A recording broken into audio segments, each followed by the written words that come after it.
Setbacks are always, I think, the true test of an excellent executive. It is easy to manage a company when business is great. In fact, when business is terrific, it covers up a lot of the incompetencies that exist overall. So all of us have had setbacks, but I would say the greatest one that I've had that is probably most associated with my executive persona, if you will, was the rise and fall and rise again of 24/7 Media. Because when we started the company in late 1997 and took it public in August of 1998, we were on a roll. And by the beginning of January of 2000, we had 52 offices, 29 countries. We had a $1.8 billion market cap. We had a $69 stock price. We were on a $400 million run rate, and life was great.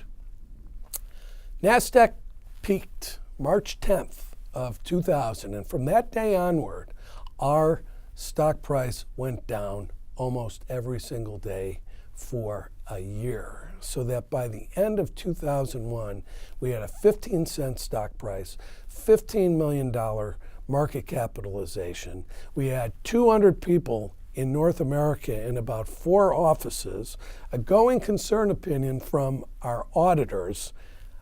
Life was bad. And it took us 2 years to fight through that. And there are probably 6 or 7 significant events that happened during that time that allowed us to survive, but we did. And we started rebuilding the company, and we got it to the point where we were operating well again, and I began to look for other partnerships, and I actually ended up selling the company in those discussions to WPP in July of 2007. So what was my greatest setback became my greatest accomplishment in this industry. And if you were to ask people about Dave Moore, what did he do? I would say they would point to that first thing beyond anything else that I've done during my career.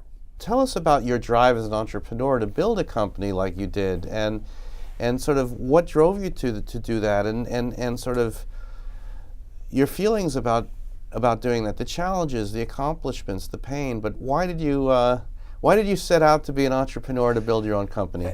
I think it's part of your DNA, and I probably there's a number of companies that I have started, about 4 or 5, that nobody knows about, and they were not wildly successful like 24/7, but they did fine, and some better than others.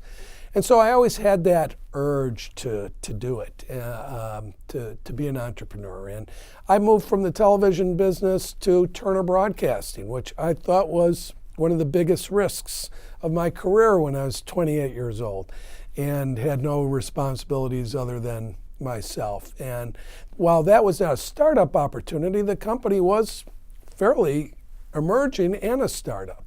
I left Turner Broadcasting, go to Viacom to help start a network called Cable Health Network that became Lifetime Television. And within Lifetime, I had some what would be categorized as intrapreneurial type opportunities, where I was part of a team that started a television channel for doctors, and we had a effort in television in patient waiting rooms. And so I always gravitated to starting something that hadn't been done before. And I actually, after a career in the medical television arena, started a company to deliver interactive video and continuing medical education on computers. At that time, took $6,000 computer, whereas today I was looking for my iPhone, it could all be distributed today on a device like that. But it taught me a lot about the digital industry. And as a result, I ended up starting a company inside another company again, Petrie Television, that was to represent websites, sell advertising on their behalf. And did a management buyout of that company because I thought there was a much bigger opportunity than that company was willing to fund. And took it out, got it funded again, and became 24/7 Media. And within a very quick, short period of time, things took off. And of course, you know the rest.